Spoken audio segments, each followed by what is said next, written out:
Le propre de la littérature prophétique, je dirais que c'est l'antidatation. Puisqu'il s'agit toujours de montrer que ce qui s'est produit était déjà annoncé avant. On va pas dire autre. C'est la règle de base.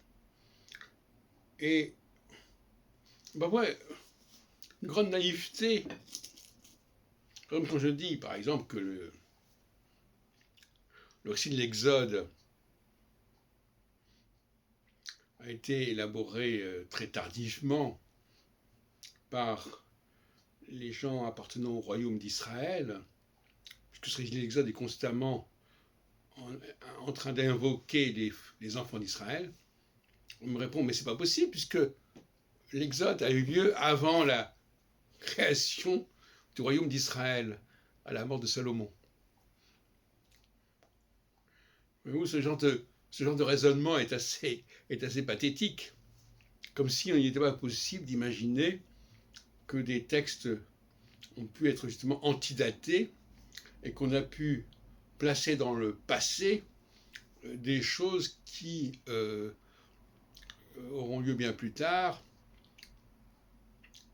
et qui ont eu lieu bien plus tard, en fait. Donc les gens continuent à être marqués par le fait que, puisqu'un document est plus ancien, il ne peut pas être fabriqué par la suite. Il ne peut pas avoir été antidaté. Ben justement, Spinoza n'est pas allé assez loin lorsqu'il s'interroge sur Moïse, parce qu'en réalité, c'est tout le personnage de Moïse et toute la sortie d'Égypte, en tout cas, qui a été antidaté. C'est-à-dire qu'on a créé une espèce d'histoire fictive des Israélites en rapport avec la sortie d'Égypte et avec le personnage de Moïse. Et donc dans le texte prophétique en France que j'ai soutenu en 99 et qui est paru aux éditions du Septentrion en 3 ou 4 volumes, eh bien, je crois que j'ai surtout, justement, mis en évidence ce recyclage des textes.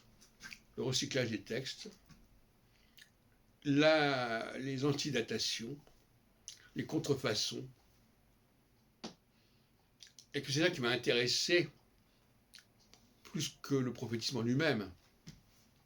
Le prophétisme était une façon de faire apparaître le processus de l'antidatation et des fausses éditions. Et c'est là une formation très précieuse qui manque à beaucoup de chercheurs, en vérité.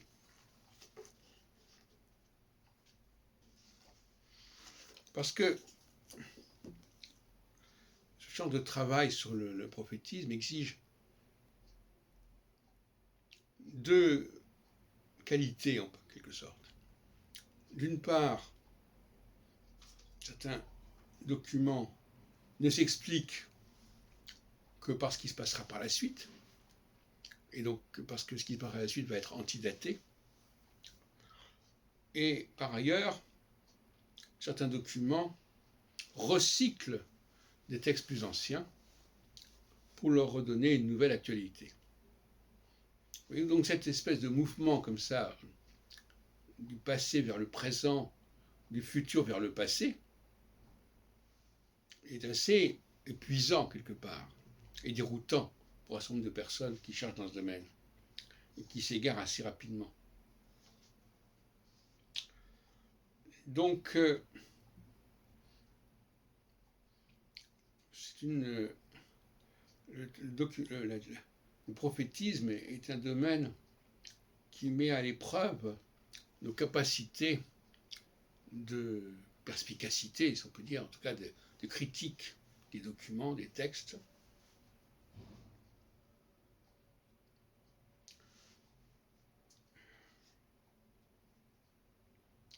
Et on voit bien que ce qui compte ici, c'est la raison d'État, en fait. Ce qui compte ici, c'est de prouver que le prophétisme existe. C'est toujours une forme d'apologétique, si vous voulez, quelque